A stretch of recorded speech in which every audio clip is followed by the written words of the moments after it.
근데 특히 우리나라 사람들이 늘 말에 대한 관심이 좀 높았던 것 같고 요즘 들어서 더더욱 그런 것이 전반적으로 봤을 때 우리나라 사람들이 약간 눌변이 아닌가.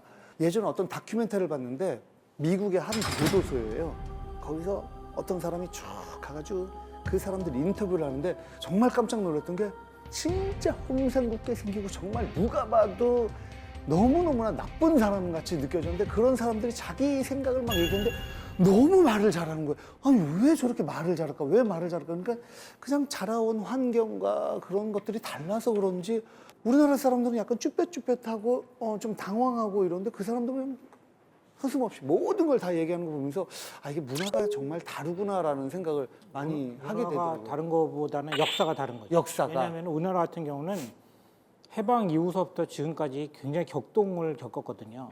말을 잘못했다가 그 말 때문에 나중에 이제 목숨을 잃는 경우도 많이 있었던 거예요.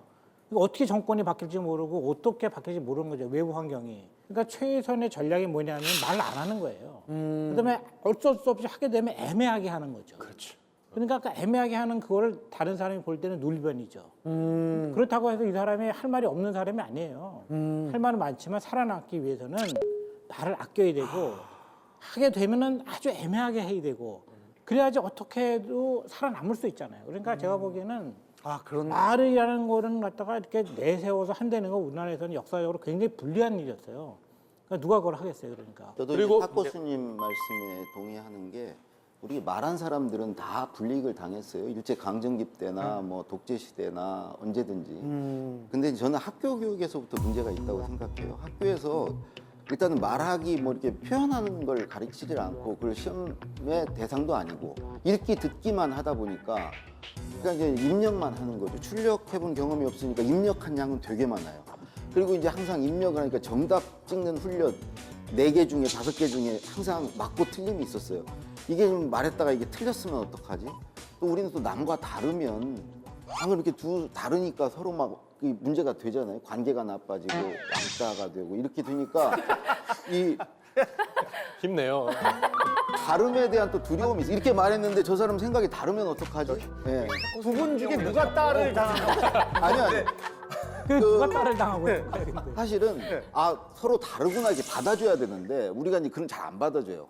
다르면 적이 되고 뭐 나하고 다른 게 틀린 게 되는 그렇죠. 거죠. 그렇죠. 어느 시대나 이 말을 잘하는 걸 원했던 권력은 없어요.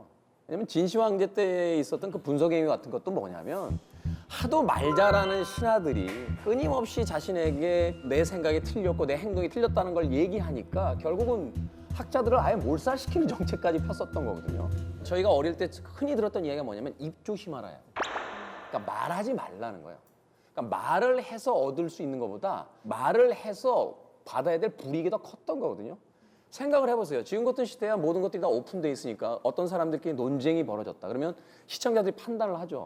저 사람 얘기가 맞는 것 같아. 이 사람 얘기가 틀린 것 같아. 근데 과거에는 어땠냐면 말을 잘해봐야 소용이 없는 게 끌고 가서 때립니다. 그죠? 끌고 가서 때리고 고문해요. 이미 결과는 나와 있는 거예요. 말로써 변화시킬 수 있는 게 없었어요. 그러니까 말에 대한 중요성이 사실 지금만큼 중요하지 않았던 거죠. 그러니까 만약에 지금이 뭐 70년대다. 그러면 김태훈 씨 녹화 끝나고 가는 길에 이제 검은색 지프차가 와 있겠죠.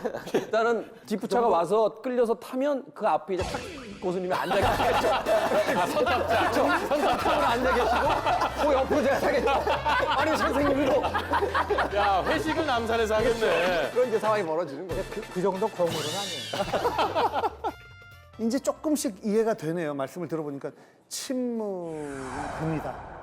그러니까 예전부터 그냥 말하는 게 손해볼 일이 많아져가지고 말하지 말라고 이랬던 거군요. 독일에도 그런 말이 있거든요. 그래요? 침묵은 금이다. 그러니까 저희는 말은 은이고 침묵은 금이다라는 말이 있는데 근데 그거는 제가 옛날에 그 말을 우리 할아버지한테 배웠거든요. 근데 할아버지 그런 말씀하시더라고요. 이거는 아예 말을 하지 말라는 얘기 아니라 말을 너무 많이 하지 말라는 얘기죠. 그러니까 우리는 귀 2개 있고 입 하나 있으니까 2번 듣고 1번 말라는 그런 뜻이죠. 그러니까 너무 말의 양보다 말의 질이 중요하다는 그런 말을 했었는데 요즘도 이제 그 조직에서 회사에서 특히 이제 그 조직 침묵이라는 말이 생겼어요. 그러니까 뭐냐면은 위에 상사가 말을 많이 하는데 그러니까 아래 사람들은 아예 말을 안 하고 그냥 듣기만 하는 그런 현상 말하는 거죠. 근데 이건 특히 이제 한국 사회에 좀 저도 이제 몇 번 겪어봤는데 그냥 여러 가지 이유가 있대요. 그래서 자료 한번 찾아보니까 감정 손상이나 어떤 스트레스에 대한 그런 회피 때문에 그렇다고 얘기하고 그 다음에 무기력. 그러니까 내가 아무리 말을 해봤자 위에서 그거 들어주지 않고 아무 소용 없으니까 그냥 아예 하지 말라는 그런 생각이 사람들이 많이 드는 것 같고 내가 만약에 소신 있게 나의 의견을 제대로 드러내려면은 다른 구성원들이 나를 이제 어느 정도 손가락질하고 내가 왕따 당할까봐 그런 걱정들도 많이 하고 있고요. 그 다음에 내가 만약에 말을 하면 그 리더로서부터 어떤 그 손해 볼까봐. 그 다음에 이제 한국 사회에서 역시 침묵이라는 게 미덕이라고 이제 여겼던 그런 사회이다 보니까 근데 그런 현상이 이제 일어났대요. 사실은 그 강자는 말할 필요 없어요. 예. 강자는 굳이 말이 필요 없죠. 약자들 또 변화를 꾀하려는 사람들이 말이 필요하죠. 말하지 않으면 현상 유지니까. 그러니까 위에서는 아무래도 이제 침묵을 강조할 수밖에 없죠. 그러니까 말 많으면 공산당이라고 그러고 이제 그렇게 된 거죠. 예전에 그런 오랜만에 듣네요. 공산당. 예전에 그렇죠. 말 많으면 공산당이라. 아니 근데 김태훈 씨가 우리도 이제 조직 침묵이 멀지 않다고 느낀 게 쉬는 시간에 뭐 이렇게 1시간이 비면 1시간 동안 작가분들을 앞에 놓고 계속 말씀하시잖아요. 그때가 조직 침묵 아닙니까? 작가들이 아무 얘기도 안 하던데. 아, 그때는 그 사실은 말이라기보다는요. 어필이죠. 어떤 아직도 할 얘기가 많으니 다른 선택해서 다른 프로그램에 갈 때 꼭 섭외를 부탁한다. 이런 어떤 자기 어필이라고 생각을 하고 앞서서 그 말 많은 공산당이라고 그러셨는데 그런 이야기를 할 수밖에 없었던 게 뭐냐면 말이 많다는 건 불평불만이 많다는 거고요. 변화를 하고자 하는 의욕도 많다는 거예요. 그러니까 그 사회가 옳다라고 생각하고 그 사회를 유지하겠다는 사람들은 말 많은 사람들을 좋아할 수가 없습니다. 끊임없이 바꾸자. 그러게. 이거 아닌 것 같다. 그리고 나의 생각은 이래. 너하고 달라. 하는 것이 말에 나오거든요. 사실 그렇다 보니까 어떤 사람이 제도와 권위를 유지하고 있는 상태에서 말이 많은 사람을 좋아하겠어요. 사실 그래서 말이 많다라는 건 나한테 덤빈다는 뜻이니 그것은 가장 안 좋은 공산당이다. 근데 이제 수평적인 관계에서는 뭐 그렇게 생각할 수 있는데 약간 지위가 좀 다른 상황에서는 누가 얘기를 하면 이렇게 자연스럽게 그쪽으로 쏠리게 돼요. 그렇죠? 그렇죠. 사람의 심리가. 그러니까 나이가 들고 그러니까 그 권력을 가질수록 아부하는 사람이 마음에 쏙 들죠. 왜냐하면 자기 마음을 읽어주니까. 그러니까 아부라는 게 뭐냐면 근본적으로 퍼포먼스잖아요. 상대방의 마음을 긁어주는 거죠. 가려운 데를. 근데 이게 뭐냐면 권력자는 그런 사람이 당연히 마음에 드는 거예요. 지금 나온 것처럼 밑에 사람이 논리를 가지고서 대결을 시작하면은 자기도 논리로 대항을 해야 되는데 그 논리 싸움에도 이긴 데는 보장이 없어요. 그렇다면 논리에서 지면 인정해야 되잖아요. 그럼 인정하면 자기 권위가 무너진다고 생각하는 거예요. 근데 그게 아니거든요. 그러니까 세상이 바뀌었으니까 논리 싸움을 해야 돼요. 그렇죠.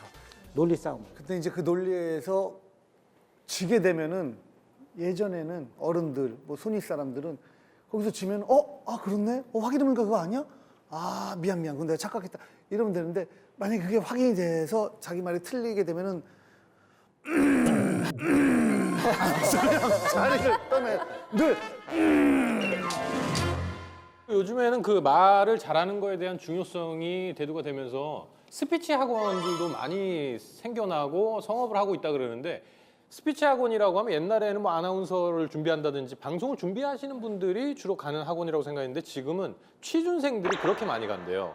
왜냐하면 이제 뭐 하반기에도 준비되어 있는 뭐 공공기관이나 공기업에서도 이제 블라인드 채용을 한다고 하니까 면접이 굉장히 중요해진 건데 1대1 레슨이 1시간에 한 20만 원 정도 한대요. 그래요? 네, 그런데도 그렇게 많이 아니, 가고 있죠. 그러면 저도 신 교수님도 뭐 준비하잖아요. 네, 그렇죠? 스피치 학원 한 3개월 정도 다녔는데 사실 취준생분들도 많이 오시고 이제 기업에서 일하는 그냥 일반 회사원분들도 사실 요즘에 스피치 학원을 많이 아나운서 와요. 예. 준비하는 분들뿐만 아니라 예전에는 뭐 거의 한 99%가 아나운서 준비생이고 정말 특수한 경우만 이제 정말 말하는데 자신감을 얻고 싶으신 분이 왔다면 요즘에는 제가 생각하기로는 거의 한 40대 60 정도도 될 수 있을 것 같아요. 근데 학원이라는 특성상 사실 말을 잘하는 법을 가르치기보다 정말 정해진 시간 내에서 정해진 압박감 안에서 얼마나 임팩트 있는 말을 할 수 있느냐 하면 그게 공식화가 또 돼요.